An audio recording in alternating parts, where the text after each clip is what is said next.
Good morning children. Today we are going to see a lesson in science. So we can start science. Before this starting that, just look around you and see what are the different things which is present around us. There are different things which is present around us, right? There are table, chair, then house, books, everything. There are different sizes of objects are present. So this object which has some weight. So all the objects which it will be having some weight, right? So if it is having a weight and it is occupying the space, then we can name it as a matter. Yes, today we are going to see a matter and their properties. So what are the lessons we are going to see now? Matter and their properties. So what is matter? A matter is nothing but an object which has some, it can be any object that should be having some weight. Mass in the sense it is a weight. It should occupy the space. If I am keeping it on the space, so now I am keeping it here. Okay, so it has some weight. It has an amount of weight. So it is occupying space. So it is occupying here. Then this named as a matter. Can you understand now? A matter is nothing but it should have some mass. Mass in the sense it is a weight. So if the object should have some weight and it should occupy the space. So if I am keeping the object in one place, it should have some weight and it has some occupy some space. Then it is named as a matter. So now we are going to see about a classification of matter. So classification means there are different types of classification. It is nothing but it is a property. So what are the characteristics that is a matter has? There are 6 characteristics. Let's see one by one in brief. So first classification is hard and soft. So hard, the name itself will say the object which is going to be hard and it should be soft. So for hard, it can be anything. It can be a stone or some other nail or a bench or some other object which is hard. Okay. Soft in the sense it can be any cloth or some other just cotton. Okay. So that object which it should be, it can be hard and it can be soft. Okay. So first one is hard and soft. The property is matter. The matter can either be hard and soft. Then come to rough and smooth. For rough, it is an object, it should be rough. So example is cement floor, no? It is very hard and it is very rough. So that is an example for rough. Then for smooth surface, you can take this board as an example. It is very smooth. Yes, the matter has occupying the space, it has some mass and it is soft and it is smooth. So this is a certain property of matter. Then opaque, transparent and transparent. Opaque means if it is object which the light cannot pass through easily. Okay, so if I am just passing a light through the board, this board does not make the light to pass through the next side. So this object is opaque. Okay, then I am having a plastic scale in my hand. So if I am just passing a light through the scale, the object of the light ray can pass on the other side. If I am passing here, the object on the next side it will be passing. Then it is transparent. Okay, so that we can see easily what is present on the other side. Then the object is transparent. Then what is meant by transparent? Transparent in the sense it is a frozen scale. If you are just taking it is very scratch or it is very taken a 2 layer or 3 layer of scale. Then if I am passing a light, then the light won't pass to the next side. Okay, so that is known as a transparent. Okay, so the object can either be opaque, transparent and transparent.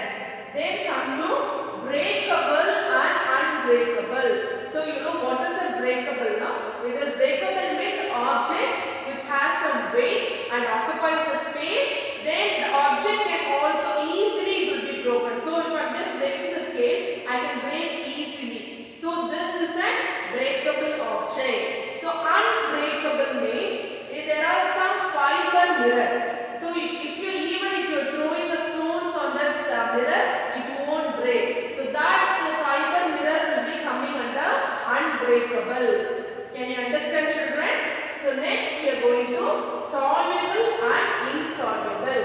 Soluble means if you are just mixing or if you are taking a bowl of water, we are adding a salt or sugar in that.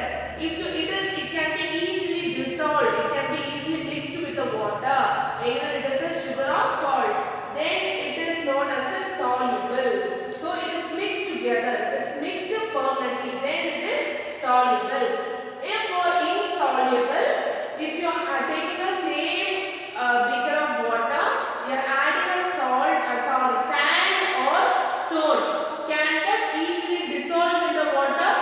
Does it dissolve in the water? No.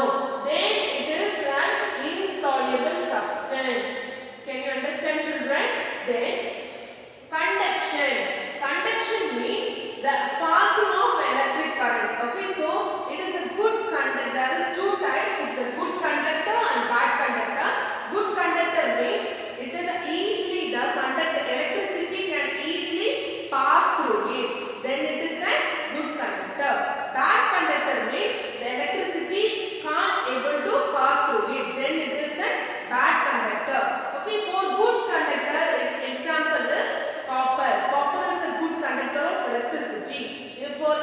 In your house and all, there is a different circuit passing through a house. So because of copper wire only, the current is flowing all through a house. Okay, then for bad conductor, it is a plastic.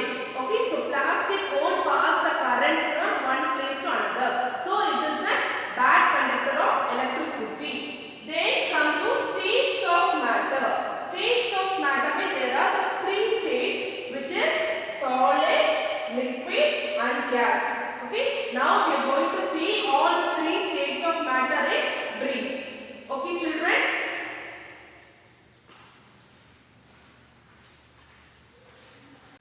Okay, last what we saw before, we saw what is a matter, what are its property, right? Now we are going to see about the states of matter. So what are the states of matter?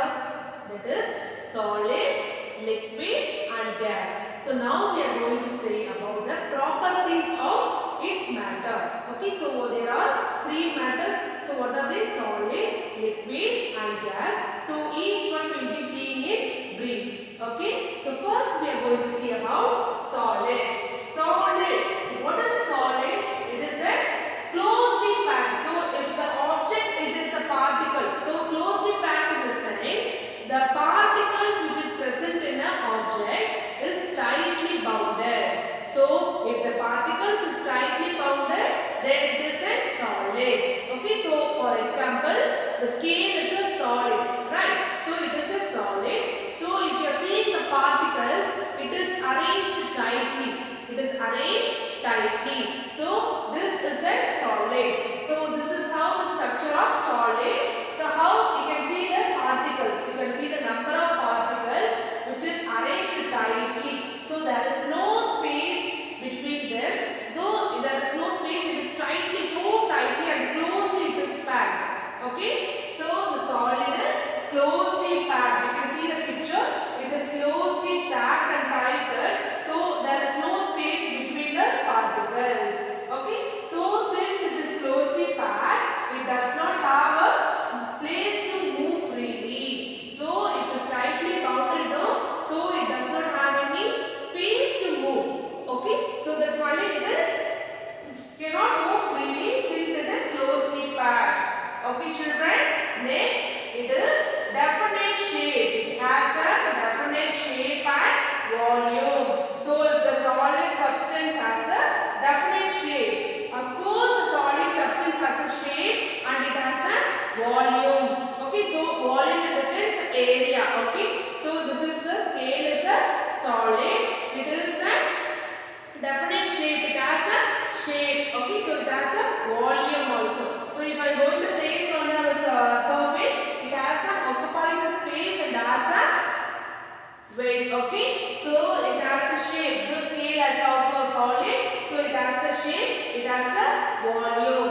Okay, then it can change its shape if force applied. So it can change the shape of the solid. So now if I am going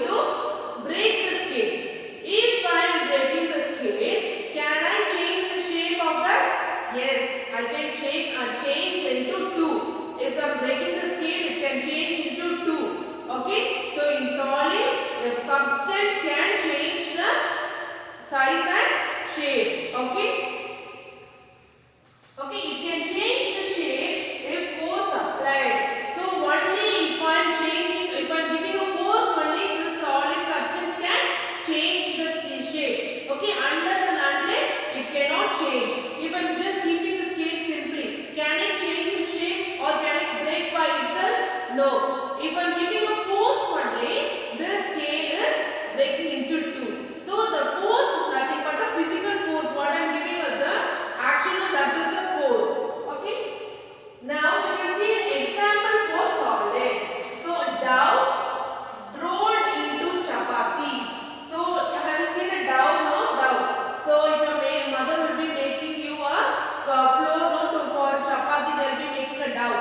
So that is a solid, no. So it has a shape. So I will be rolling. So if I am rolling, it will be coming into a round shape, right? So it can change the shape. So it is solid. If I am just pressing, it can change into a different shape. Okay. So that is the example for solid. So it cannot be compressed. So if an object or solid is there, so if I am going to compress and giving more particle into this means it cannot compress. So that is what it cannot compress the mean. Okay. So I cannot compress means there is a number of particles present in that. Apart from that, I cannot add and I cannot compress the substance which is present here. Okay. So what is there? Only it will be just compressed and it will be occupy the space. I cannot give an extra particle present in that solid. Okay. So this is what they say. Can't be compressed. I cannot be compressed. It is itself, it is fully packed, so it cannot be compressed again. Example: pencil, book, chair and table. We will see the characteristics of solid. Okay. So what are the characteristics? First, it is closely packed. So see the particles, it is tightly bounded together. So it don't have a space between them. Okay. Since it does not have a space, it cannot move freely. Okay. So it is closely packed and does not have a space. So that only it cannot move freely from one place to another. Okay. Then it has a definite shape. So all the solid has a definite shape and volume. Okay. So it has a definite shape and volume. Then it can change its shape. It can change its shape until the force applied. So if there is a force plus a present there, then it can change its shape. Okay. Now we can see the example for solid. So dough rolled into chapatis. So dough is a solid. So I am going to roll into a chapati. So there is a compression of a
particle does not have a fixed shape. So if you are pouring a water into a tap, that shape will be acquired by the water. Then if you are just pouring the water into a tumbler, the shape of the tumbler will be this into the water. So the particle, the vessel shape only will be occupied by the water. Okay, so water does not have a permanent shape. Then has a definite volume. Volume in the sense area. Okay, so if you are pouring a water in a vessel, it will occupy space. So that is what has a definite volume. Okay, children. Then shape into container. So if you are pouring a water into a container, it will show the shape only if you are pouring into the container. Until then, it won't show any shape. Okay, children. Then it cannot be compressed. So you cannot compress the water. If you are compressing, can the water be suppressed? No. So that we cannot compress the liquid. So what are the examples for liquid? Water, milk and juice. So now see the picture how the particle is present in the liquid. It is not so tight, not so close. It is just liberally this particle is present on the liquid. Okay, then come to gas. Gas in the sense it is air. Okay, children, air. For the example of gases, air. By this only we are going to term the characteristics. So what are the gases? It is very loosely packed. So the full surface area, it is just a small space only it is occupied by the particle. By this we can come to know that it is freely moving. So it is very loose, no? So that it can move freely. Okay, children, can you understand? Then do not have a fixed volume. So if you are just having an air, it does not have a volume. It does not have an area to occupy the space. Yes or no, children? Yes. So here the air also do not have a fixed volume. Then the air do not have a fixed shape. Does the air have a shape? No, right? So here also air do not have a fixed shape. Then it occupies a space in a container. So if you are taking any box, you close it tightly. Does the box is empty? No, the some air particles is present in there. Okay, so the container will be having a air. So the air will be occupied the space in the container. Okay, then air can be compressed. Yes, can you notice now? Air can be compressed. Only liquid and solid cannot be compressed, but air can be compressed. Now, example, you will be having a